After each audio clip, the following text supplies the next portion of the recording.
When a homeless kid shouted, "Don't eat that," no one expected what would happen next. The park cafe was a magnet for the city's elite, tucked between rows of manicured trees and the hum of a nearby fountain. It was midday, and the cafe buzzed with life.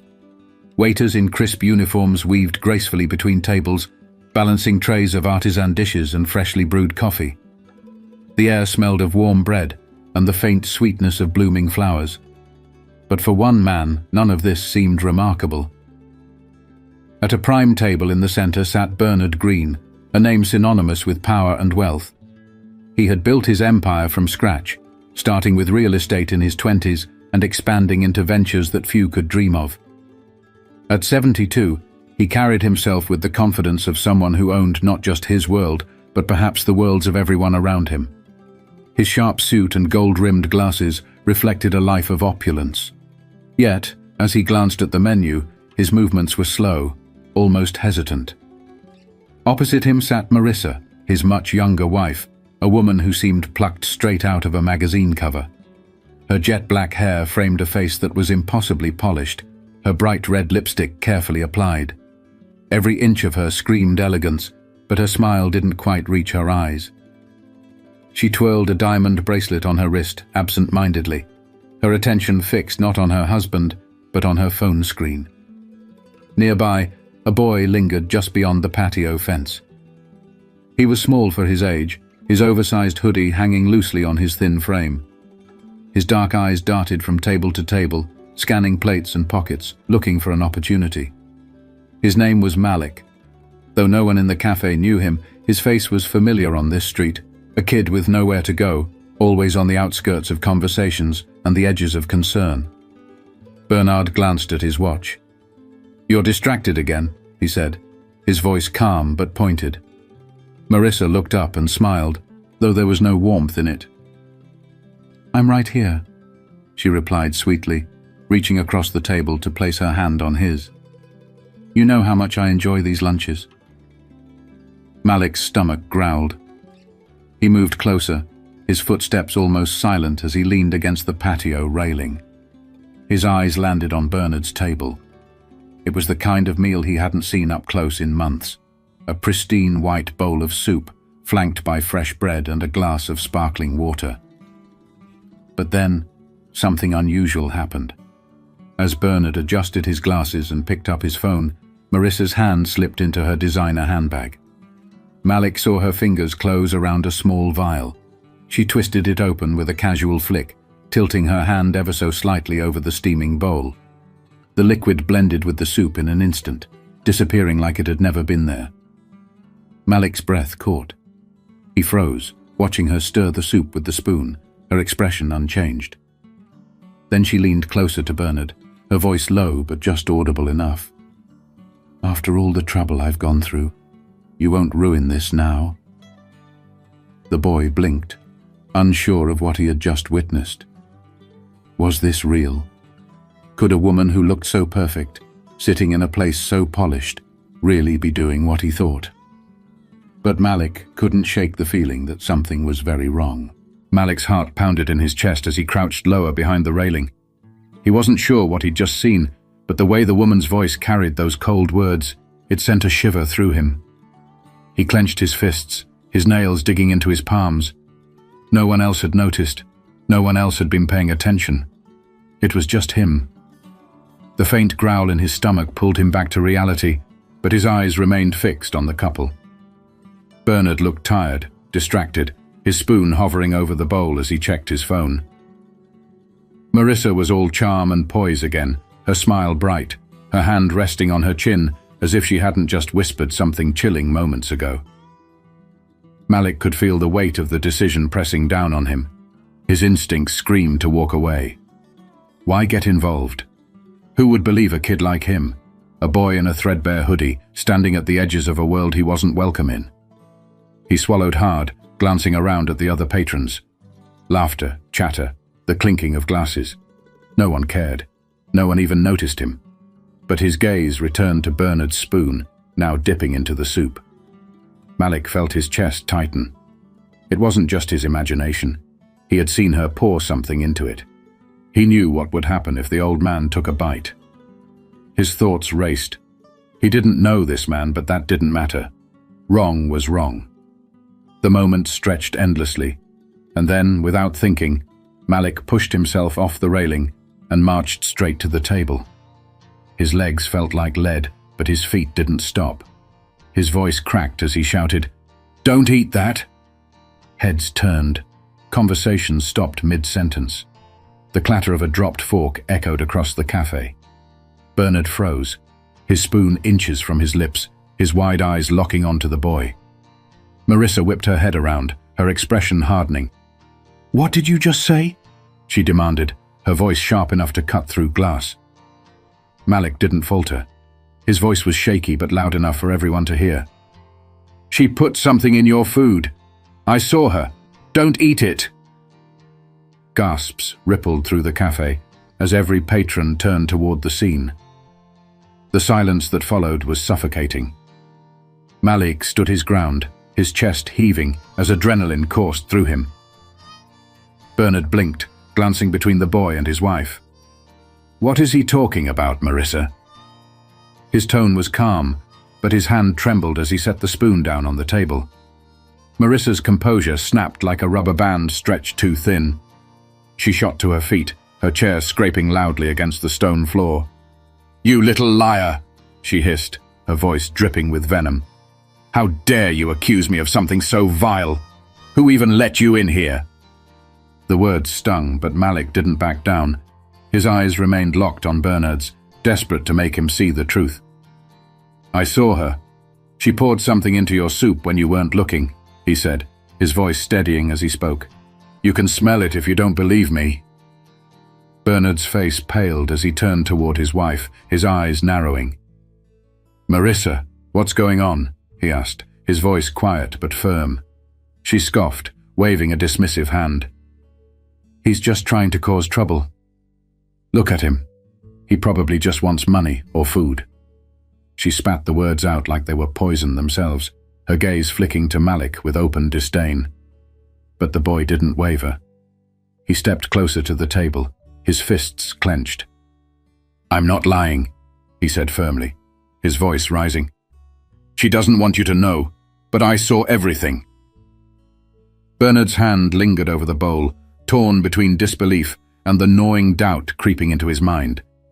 But something in the boy's tone made him hesitate.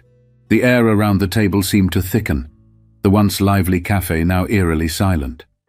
All eyes were locked on the unfolding drama, their meals forgotten. Bernard leaned back slightly in his chair, studying the boy with a scrutinizing gaze. His face bore the marks of a man used to people playing games with him, trying to take advantage of his wealth. But this was different. The boy didn't flinch, didn't look away. "Malik, is it?"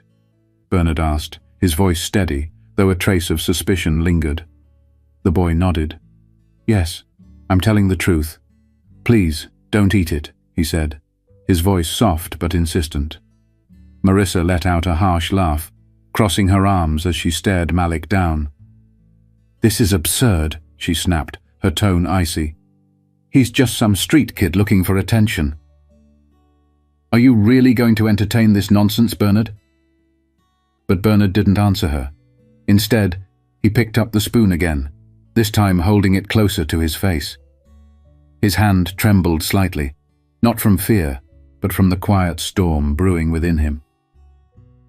"Marissa," he said slowly, his eyes meeting hers. "You heard him. What exactly is going on here?" Marissa's mask of poise cracked further, her lips pressing into a thin line. "I can't believe you're even asking me that. It's insulting."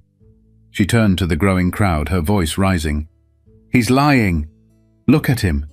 He probably doesn't even know who you are. Why would you trust him over me?" The weight of her words hung in the air, but they didn't have the effect she'd hoped for. The crowd was murmuring now, their eyes darting between the three of them. Whispers floated through the air. Did she really do it? Look at her. She seems nervous.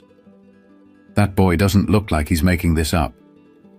The murmurs only fueled Marissa's fury. She slammed her hands on the table, her polished demeanor gone. "Enough of this. Bernard, eat your damn soup and let's go," she hissed, her voice trembling with rage. But Malik wasn't backing down. He took another step forward, his fists clenched tightly. "If you won't believe me, then call someone to test it," he said, his voice rising with urgency. "You're rich. You've got lawyers, doctors, people who can figure it out. But don't eat it. If you do, you'll regret it." Bernard's jaw tightened as he turned back to the bowl. The spoon was still in his hand, but he didn't lift it to his lips. His eyes, tired and calculating, shifted to his wife. "Marissa," he said, his voice low, "you've been acting strange for weeks. Now this?" Her face flushed and she stumbled over her words. I don't know what you're talking about. You can't seriously think I'd poison me." Bernard finished for her, his tone razor sharp. The crowd gasped audibly, their whispers growing louder. Malik stood firm, his gaze unwavering. He could feel his heart pounding, but he wouldn't let it show. He'd done what he could. Now it was up to Bernard to make the next move. Marissa straightened up, her expression hardening into something cold and unfamiliar. "This is ridiculous. I don't have to sit here and listen to this nonsense," she said, grabbing her handbag. But before she could leave, Bernard's hand shot out, gripping her wrist with surprising strength for a man his age. "You're not going anywhere," he said firmly. "Not until we get to the bottom of this." The waiter, who had been frozen in place, finally spoke up. "Sir, should I call the police?" The question sent a ripple through the cafe, and for the first time Marissa looked genuinely panicked. She shook her head violently. "Don't you dare! This is just a misunderstanding. Bernard, you can't seriously—" But Bernard raised his hand, silencing her. "Yes," he said, addressing the waiter without looking away from Marissa. "Call them." Malik felt a surge of relief, but it was fleeting. The truth wasn't out yet, and the tension was far from over. The cafe held its collective breath as the waiter hurried inside to make the call. Bernard let go of Marissa's wrist, his eyes never leaving hers. The once polished charm she wore so effortlessly was now unraveling, replaced by a growing sense of desperation. She glanced around, her lips moving but no sound coming out, as though searching for an escape. Meanwhile, Malik stood a few steps back, his hands shaking slightly. He'd done all he could, but now he felt the weight of doubt creeping in. What if the man didn't believe him after all? What if she managed to talk her way out of this? He clenched his fists, forcing himself to stay rooted in place. "Malik," Bernard said suddenly, his voice cutting through the tension. "You said you saw her put something in the soup. Can you describe it?" The boy nodded quickly, stepping forward. "It was a small bottle, like one you'd use for medicine. Clear liquid. She poured it in when you were looking at your phone, then stirred it. I swear, I saw it." Bernard's face tightened. He turned to Marissa, who was already shaking her head. "This is absurd. He's lying. Why would I—" But Bernard cut her off. "Why would he lie? What could he possibly gain from this?" The crowd murmured again, and the sound of sirens in the distance added to the charged atmosphere. Marissa's eyes darted toward the sound, and for a split second, her carefully crafted facade slipped completely. She looked cornered. Then, as if grasping at straws, she rounded on Malik. "You've been spying on us, haven't you? Trying to cause trouble because you're jealous of people who actually have something." The words hit Malik like a slap, but he stood his ground. "I'm not jealous," he said firmly. "I saw what I saw, and I couldn't just stand there and let you hurt him." The sirens grew louder, and soon 2 police officers entered the cafe. The room seemed to shrink as they approached the table, their hands resting on their belts. "What's going on here?" one of them asked, his tone neutral but authoritative. Bernard stood, his towering frame still commanding respect despite his age. "Officers, I need you to take a look at this," he said, gesturing toward the bowl of soup. This boy claims my wife poisoned it." The officers exchanged glances, their expressions carefully blank. One of them leaned down, sniffing the bowl cautiously, then turned to Marissa. "Ma'am, do you have anything to say about this?" Her face turned crimson.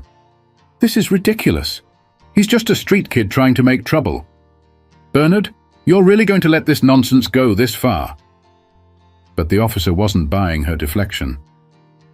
"We'll need to test the contents," he said, reaching for the bowl. "No!" Marissa snapped, her voice rising. The outburst drew even more attention, and her sudden panic only made her look guiltier. The officer paused, narrowing his eyes. "Ma'am, is there something you'd like to tell us before we proceed?" Marissa hesitated, her chest rising and falling rapidly. She looked at Bernard, then at the officers, her hands trembling as she clutched her handbag. Finally, her resolve crumbled. "Fine," she spat, her voice low but dripping with venom. "You want the truth. I'm tired of living in his shadow, tired of his control over everything. He was never supposed to make it past this year, and I—" She stopped abruptly, realizing too late that she'd said too much. The cafe erupted in gasps, some patrons pulling out their phones to record the scene. Bernard's face went pale as the weight of her confession hit him like a truck. The officer stepped forward, his expression grim. "Ma'am, I'm placing you under arrest for attempted murder. Please put your hands where I can see them." Marissa's composure shattered completely. She screamed, trying to wriggle free as they secured her hands behind her back. "You don't understand. I deserved everything he had. Everything," she shouted, as they led her away, her voice echoing through the stunned cafe. Bernard sank back into his chair, his hand trembling as he pushed the soup away. For a moment he said nothing, his face a mask of disbelief and betrayal. Then his eyes found Malik, who stood frozen, unsure of what to do next. But as Bernard's gaze softened, a flicker of gratitude replaced the anger in his expression. Malik hadn't just saved his life. He'd revealed a truth Bernard would have never seen coming. The cafe slowly returned to a low hum of whispers and murmurs as the officers escorted Marissa out, her protests fading into the distance. Patrons exchanged wide-eyed glances, still reeling from what they had just witnessed. Some looked at Bernard with pity, others with curiosity. But Malik didn't move. He stood rooted to the spot, unsure if he was supposed to stay or slip away quietly. Bernard turned to the boy, his face still pale but his eyes now steady. "Malik," he said softly, gesturing to the seat across from him. "Sit." Malik hesitated, glancing around at the onlookers, but Bernard's voice carried a weight that made him obey. Slowly, he sank into the chair, his shoulders tense. "You saved my life," Bernard said, his voice low but firm. "I don't know how I can ever repay you." Malik fidgeted, his hands gripping the edge of the table. I couldn't let it happen," he said quietly. "I couldn't just watch and say nothing." Bernard nodded, his gaze distant for a moment as if replaying the entire ordeal in his mind. "Most people would have," he said after a pause. "They would have turned the other way, pretended they didn't see. But you didn't. That took courage, boy." Malik shrugged, his voice barely above a whisper. "I guess. I don't like seeing people get hurt. That's all." Bernard leaned back, studying the boy. For the first time he seemed to really see him, not just as a scrappy kid on the streets, but as someone with a story, a soul. "How long have you been out here?" The question caught Malik off guard. He looked away, his voice tinged with embarrassment. "A while." Bernard frowned but didn't press. Instead, he reached into his pocket and pulled out a sleek black phone. "Wait here," he said, standing and stepping aside to make a call. Malik watched him, unsure of what to do. His heart pounded with anxiety. Was he in trouble now? Was Bernard going to call someone to have him removed? But when Bernard returned, His expression was calm, almost kind. "Help is on the way," he said simply. "Help?" Malik asked, his brow furrowing. Bernard nodded. "I called someone I trust. They'll make sure you have a place to sleep tonight, somewhere safe. And if you'll let me, I'd like to do more than that." The boy's eyes widened. "You don't have to do that," he said quickly, his voice defensive. "I didn't do this for money or anything." Bernard smiled faintly. "I know. That's why I want to help. You did something most people wouldn't have. And trust me, Malik, if the world had more people like you, it would be a much better place." For the first time in a long while, Malik felt a warmth he couldn't quite describe. He looked down, unsure of what to say. The cafe patrons began to disperse, but the weight of what had happened lingered in the air. Bernard picked up his glass of water, taking a long sip before speaking again. "Sometimes, life gives us the chance to change someone else's story," he said, his voice thoughtful. "You changed mine today, Malik. And maybe, just maybe, I can help change yours." The boy glanced up at him, his dark eyes glistening with something he hadn't allowed himself to feel in years: hope. As the two sat in silence, the sun continued its arc across the sky, casting long shadows across the cafe. The lesson wasn't lost on anyone who had witnessed the event. Courage doesn't always wear a suit, and kindness doesn't always come from the wealthy. Sometimes it's the people we overlook who have the greatest strength of all. In the end, Malik's bravery didn't just save a life. It reminded everyone in that cafe of the power of standing up for what's right, no matter the odds. If this story moved you, don't forget to hit that subscribe button and join us for more tales of courage, truth, and redemption. Share this video with someone who might need a reminder that even small actions can create life-changing impacts.